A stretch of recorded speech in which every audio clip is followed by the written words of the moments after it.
She did not enter the world with a name spoken in love or written with care. Her arrival was marked by a number, a line scratched into a plantation record book, ink pressed onto paper with the same indifference used to count livestock or tools. She was born in a narrow wooden cabin with gaps in the walls that let cold air slice through winter nights and heat press in like a suffocating hand during summer. Her mother labored on a dirt floor, biting down on a rag to keep her cries from traveling too far. Pain was dangerous. Pain attracted attention, and attention, for a woman in chains, rarely meant help. From her earliest memory, the world was defined by limits. She learned where she could stand, where she could walk, when she could speak, and when silence was required. Before she learned words, she learned fear. Fear lived in her mother's eyes, in the way adults stiffened when footsteps approached, in the sudden hush that fell over the cabin when a shadow passed the doorway. Fear was the first language spoken to her, and it became the foundation of everything she understood about life. Her mother carried her on her back while working in the fields, the baby's small face pressed against sweat-soaked cloth. She remembered the rhythm of her mother's movements, the steady bending and straightening, the sound of breath pulled in and pushed out under the burning sun. Even before she could understand the meaning of ownership, her body absorbed exhaustion as something natural. Rest was rare. Comfort was rarer still. She did not know her father. No one spoke his name. When she asked once, she was met with a look so sharp and frightened that she never asked again. Questions were dangerous. Curiosity could bring punishment, and punishment did not always stop with the one who asked. She learned early that survival depended on watching more than speaking, remembering more than reacting. At night, when the day's labor finally loosened its grip, her mother would pull her close and whisper, not stories of princes or distant lands, but lessons disguised as comfort. She taught her how to make herself small, how to lower her eyes just enough, how to listen for changes in tone that signaled danger. These whispers were not meant to inspire hope, they were meant to keep a child alive. Love in this place was practical. Love meant instruction. Love meant preparing a child for pain before pain arrived. The cabin smelled of damp wood, smoke, and bodies pressed too close together. She shared space with siblings and cousins, though she did not understand those words yet. They were simply others who slept nearby, who cried when hungry, who coughed through the night. Illness passed easily. Death did too. When someone did not wake up, there was no ceremony, no long mourning. Grief existed, but it had to be quiet, controlled, invisible. The world did not stop for loss, and neither could they. She learned early that time did not belong to her. The rising sun dictated movement. The sound of a bell or a shouted order snapped bodies into motion. Childhood, as others might know it, did not exist. There was no season reserved for play, no allowance for innocence. Even as a small child, she was expected to be useful. Carry this, fetch that, watch the younger ones. Any failure, even accidental, was treated as disobedience. Her name, when spoken, was rarely spoken gently. Often it was shortened, altered, or replaced entirely by commands. Girl, you, move. Over time, she began to feel that her identity was something flexible, something owned by others. She was whoever they said she was in that moment. A body, a pair of hands, a shadow that moved when told. She noticed early how different the world looked beyond the fields. From a distance, the big house stood like something unreal. Clean lines, wide porches, glass windows that reflected sunlight instead of absorbing it. She was not meant to look at it for long.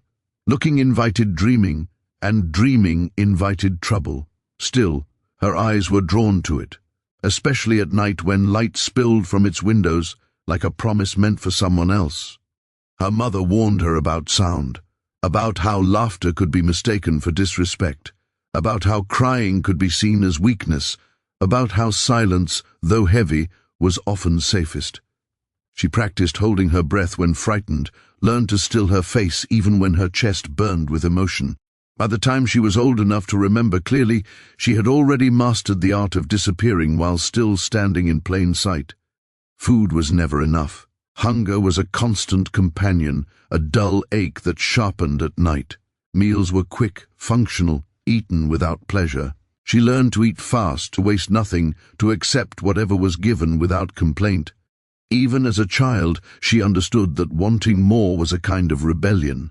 Her earliest understanding of power came from watching others bend beneath it. She saw grown men lower their heads like children. She saw women her mother's age flinch at raised voices. Authority did not need to explain itself. It existed to be obeyed, and disobedience, even imagined, carried consequences that echoed long after the moment passed. She learned that her body was not fully hers long before anyone explained it to her. Hands guided her where to stand, how to work, how to move. Her space was constantly invaded, her autonomy ignored. Even kindness, when it appeared, felt dangerous, unpredictable. She could not trust it. She learned to accept help without believing in it. Her mother aged quickly. Lines deepened in her face, shoulders bent under invisible weight, yet she remained the center of her small world, the one constant in a life shaped by uncertainty. Watching her mother endure taught her endurance. Watching her mother survive taught her that survival itself was an act of resistance, even if no one called it that. There were moments, rare and fleeting, when she almost forgot where she was. A shared smile, a soft hum, the feel of warm hands braiding her hair. These moments did not last, they could not, but they planted something deep inside her, a quiet awareness that life could be different, even if she did not yet have words for freedom. As she grew, she began to understand that the chains were not always visible. Some were iron, some were rules, some were fear passed down like inheritance. She was born into a system designed to break her spirit before it could fully form. And yet, within her, something watched, remembered, endured. She did not know that her story would one day be told. She did not know that her suffering would carry meaning beyond survival. All she knew was this: she had been born into a world that denied her humanity, and somehow, day by day, she continued to exist within it. Breathing, watching, learning, waiting for something she could not yet name. By the time she was old enough to understand what she was seeing, she had already seen too much. Violence was not introduced to her as something shocking or rare. It was woven into daily life, as ordinary as sunrise and sunset. It existed openly, without apology, without explanation. She learned early that cruelty did not always arrive screaming. Sometimes tea arrived quietly, with routine, with faces that showed no emotion at all. She witnessed her first whipping before she fully understood what punishment meant. She remembered the sound more than the sight at first, the sharp crack that split the air, followed by a scream that seemed to tear itself from somewhere deep inside a man's chest. Her body reacted before her mind did. She froze, breath caught, heart pounding so hard it felt like it might escape her ribs. No one around her moved to help. No one ran. Adults stared at the ground or straight ahead, their faces carved into expressions of practiced emptiness. She learned in that moment that watching was allowed, but reacting was not. Blood soaked into dirt often enough that it stopped shocking her. She learned how quickly the ground swallowed it, how easily life could be reduced to a stain that faded by the next day. The man who was beaten might return to work the following morning, back bent, movements slower, eyes hollow, or he might not return at all. Both outcomes were treated the same. Work continued, orders were given, time marched forward without pause. She saw children punished for mistakes no child could avoid, a dropped tool, a spilled bucket, a moment of distraction brought on by exhaustion. Punishment did not match the crime because it was never about correction, it was about control. She learned to move carefully, deliberately, to double-check every action, even when her hands trembled from fatigue. Fear sharpened her senses. Fear made her precise. The separation of families was one of the most brutal lessons she absorbed. She saw mothers clutch children as men on horses watched with impatience. She saw tears ignored, pleas dismissed as noise. Children were pulled away while arms reached desperately, fingers scraping air where a body had been seconds before. The screams that followed were not brief. Ch! A echoed, carried by wind and memory. replayed in her mind long after the sound itself faded. She learned not to cry openly when this happened. Tears were private, save for nights when darkness offered a thin layer of protection. Even then, crying was dangerous. It attracted attention. It broke the fragile illusion of acceptance that kept her safe. She learned to swallow grief whole, to let it settle inside her like a stone. Public punishment served as a lesson meant for everyone. She understood that it was not just about the person being hurt, it was about the watchers. It was about teaching obedience through terror. The overseer did not need to explain the rules, the whip did that. Every strike spoke clearly, "This could be you." She learned to read the signs that came before violence, a change in tone, a tightening jaw, a pause that lasted too long. She became skilled at predicting danger, at adjusting her behavior before punishment could find her. This constant vigilance aged her mind faster than her body. Childhood slipped away quietly, unnoticed, replaced by awareness that never rested. She witnessed humiliation used as entertainment, people forced to stand exposed, mocked, reduced to objects for others' amusement. Laughter, when it came, was sharp and cruel, cutting deeper than any blade. She learned that dignity was not something she was allowed to possess openly. It had to be hidden, protected, kept alive in silence. There were days when the cruelty felt endless, when suffering stacked upon suffering until it seemed impossible that anyone could survive it. And yet they did. She watched people endure injuries that would have killed others. She saw bodies heal while spirits hardened. Strength, she learned, did not always look like defiance. Sometimes it looked like compliance that hid resistance beneath it. She saw what happened to those who dared to resist openly. The punishments were worse, designed to erase any idea of rebellion from the minds of those watching. Resistance was not just crushed, it was displayed, turned into a warning.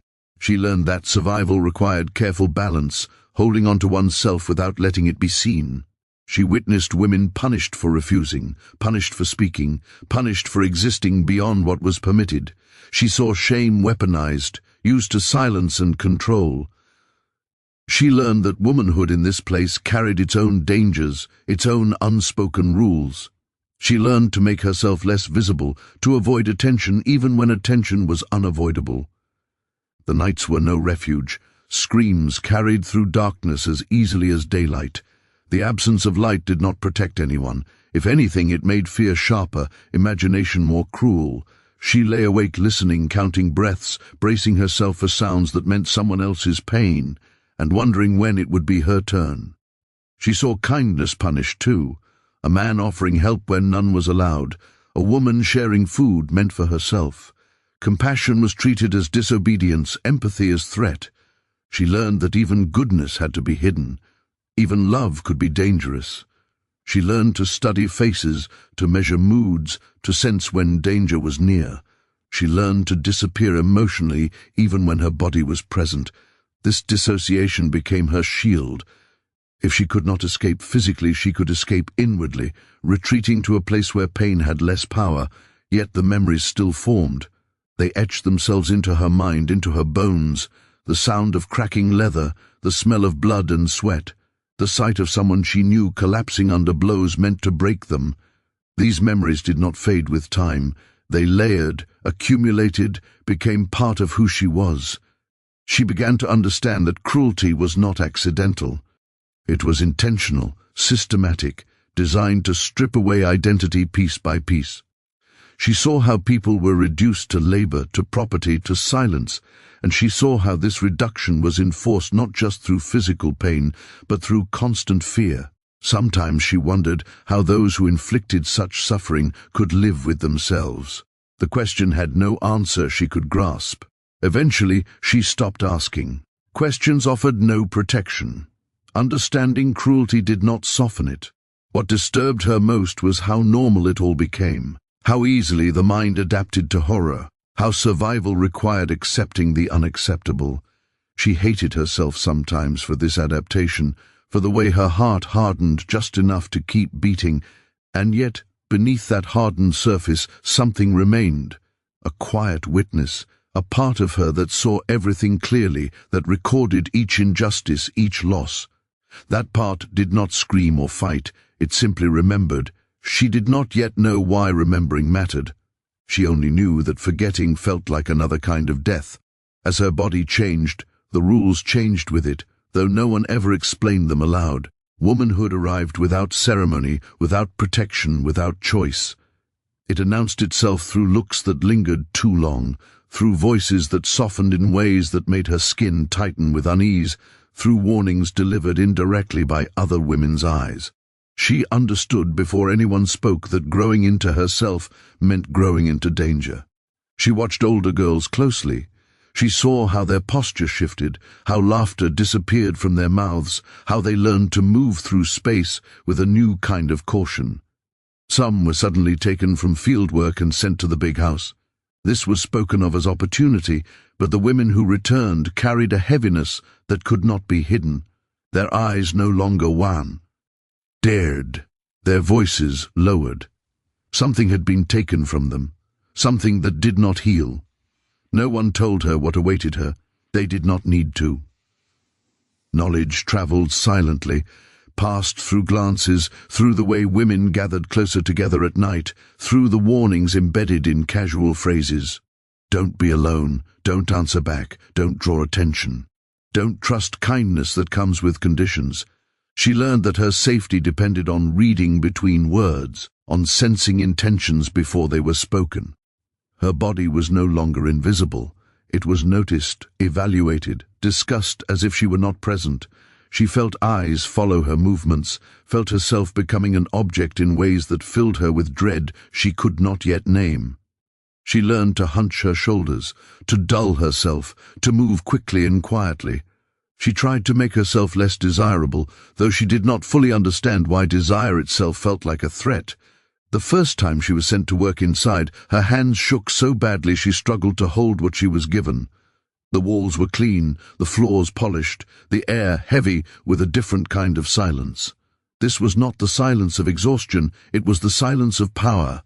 Every movement felt watched, every mistake felt magnified. She learned quickly that inside work came with its own rules, its own dangers. She witnessed things she was not meant to acknowledge. Doors closing, voices lowered, women entering rooms and emerging altered. She learned that what happened behind those doors was not discussed, not questioned. Silence was demanded not just by fear, but by shame imposed from outside and absorbed within. She saw pregnancy treated not as joy, but as calculation. A woman's body became a ledger, her fertility weighed and measured for profit. Mothers lived in constant terror, not of childbirth itself, but of what followed. Children company, all'd be taken at any time.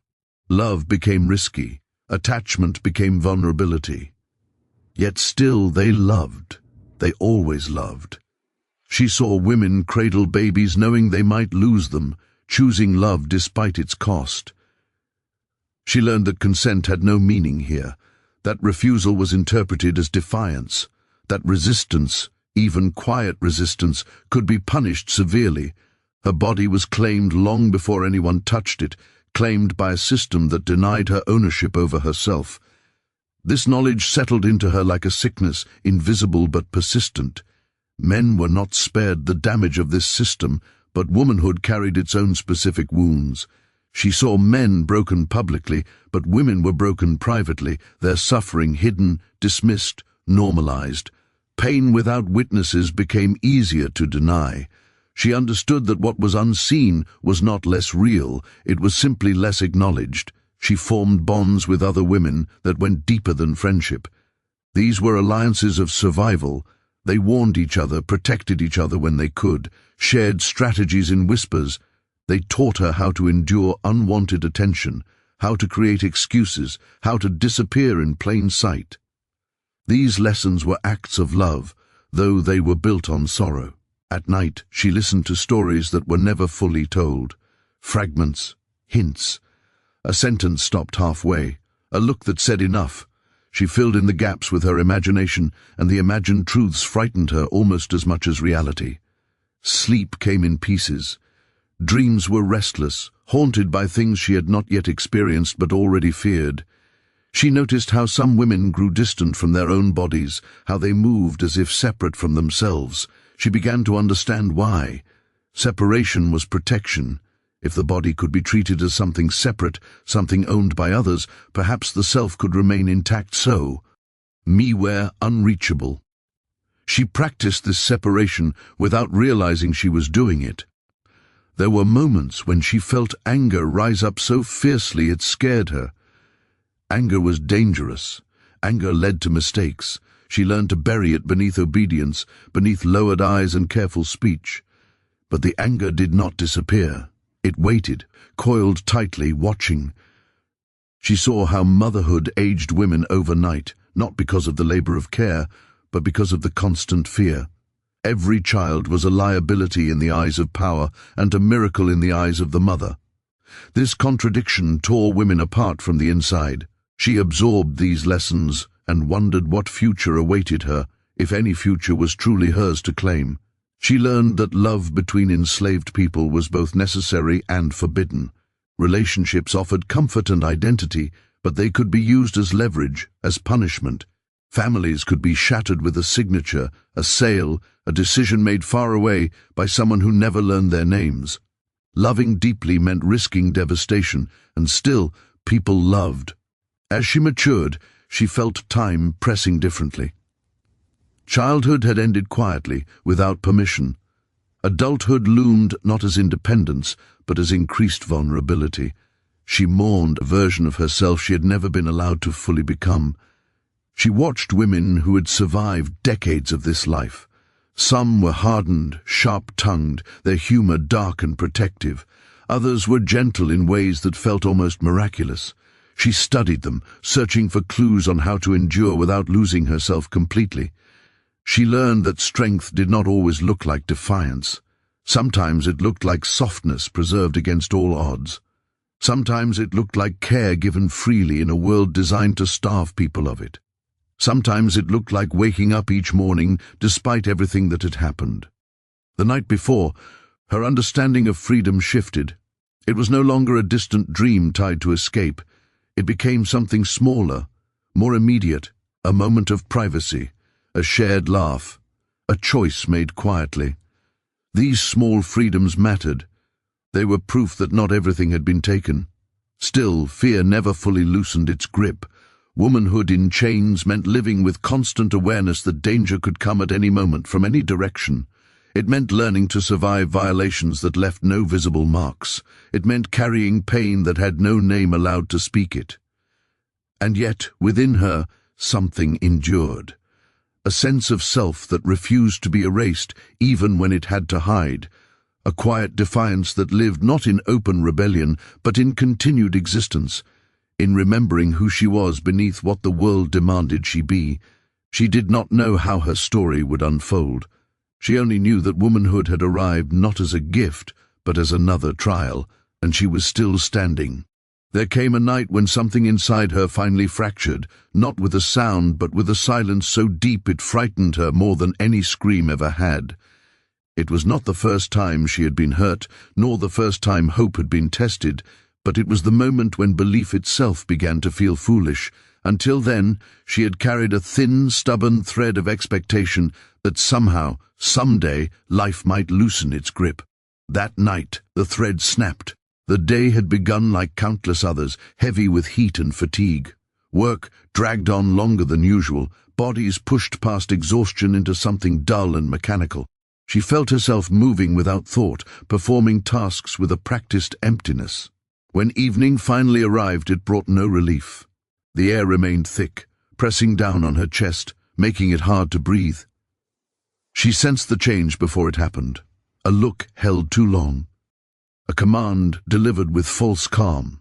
Her body recognized danger before her mind allowed it to form. Fear rushed through her, sharp and immediate, but there was nowhere to go. Escape was not an option. Resistance was not a choice. The system was designed so that consent did not matter and refusal only made things worse. What followed was not loud. That was what made it unbearable. There were no public blows, no witnesses, no open cruelty for others to see and remember. Instead, there was isolation, power exercised quietly, efficiently. Her pain was not meant to teach others a lesson. It was meant to remind her of her place. Afterward, she did not cry. Tears felt pointless. She sat very still, staring at nothing, waiting for something inside her to return.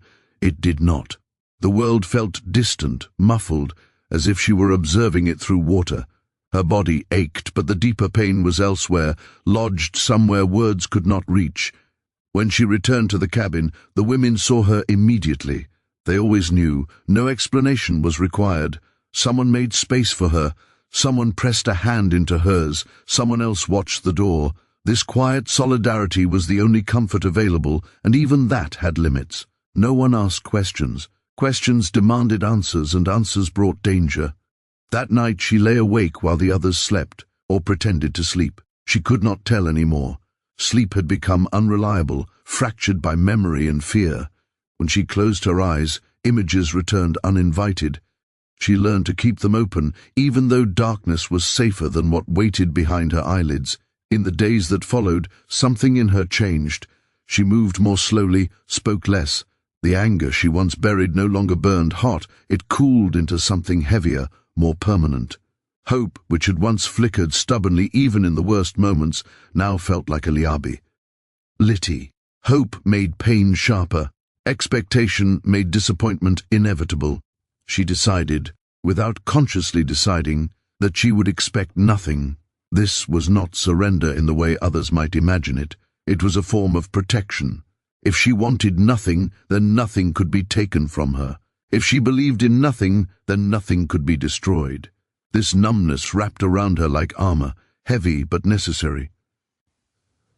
She watched others suffer during this time and felt a disturbing distance from it. Where once her chest had tightened with shared pain, now there was only recognition. Yes, this happens. Yes, this is how things are. The normalization of cruelty had reached a new level. It no longer shocked her. It simply confirmed what she already knew. There was a betrayal too, one that cut deeper because it came from within her own fragile circle. Someone spoke when silence was required. Someone tried to protect themselves at the cost of another. She understood the fear behind it, understood the instinct to survive at any price. Understanding did not soften the wound. Trust, once broken, did not return easily. She began to isolate herself emotionally, even from those who cared. Attachment felt dangerous.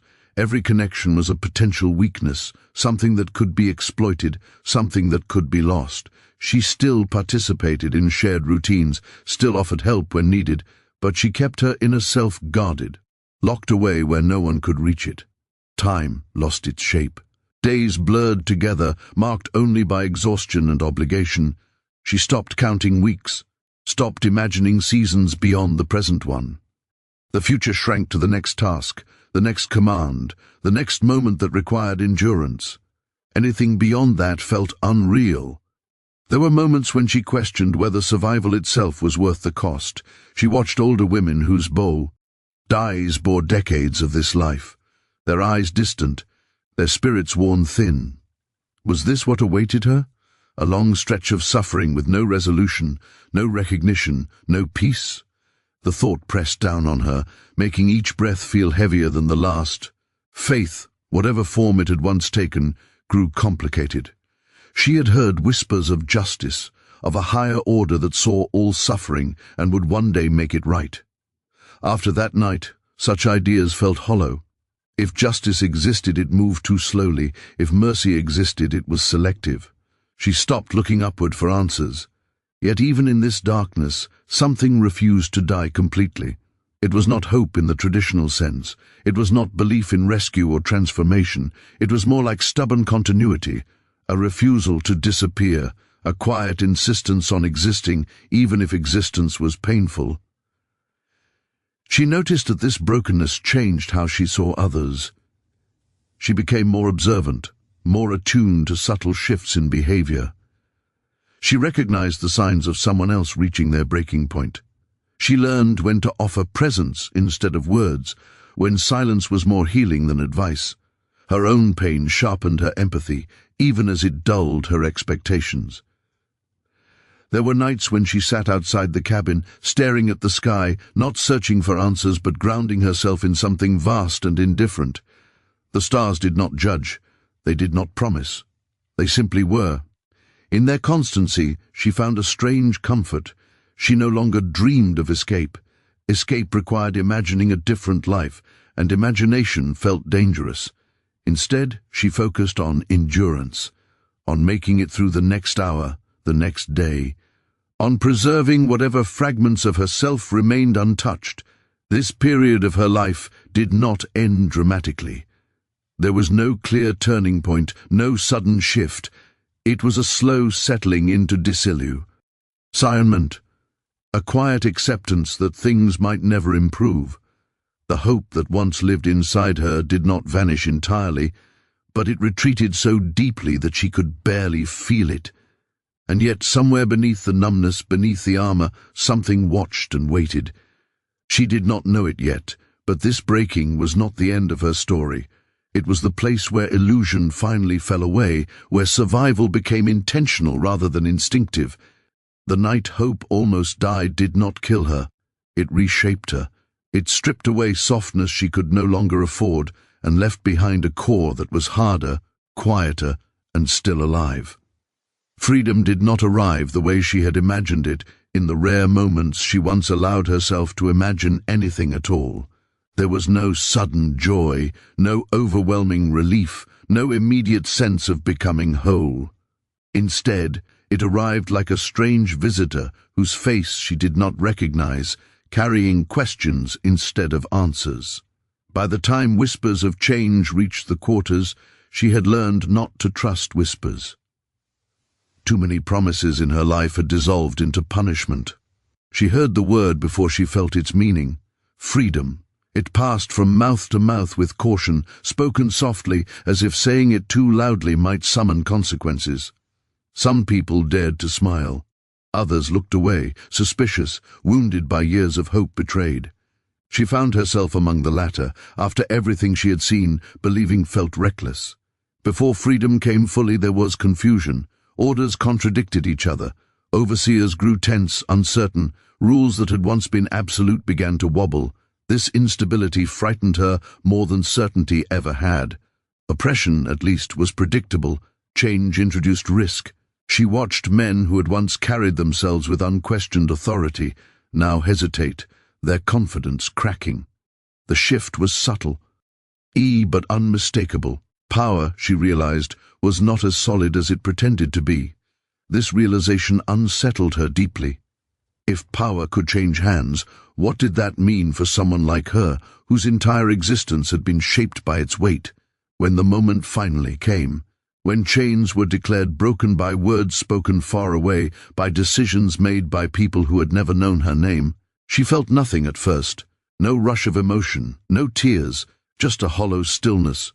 Others cried openly, some laughed, some fell to their knees. She stood very still, waiting for something inside her to respond. Freedom felt unreal. Her body did not recognize it. For so long, movement had been dictated, choices non-existent. Now she was told she could go, but no one told her where. She could choose, but no one explained how.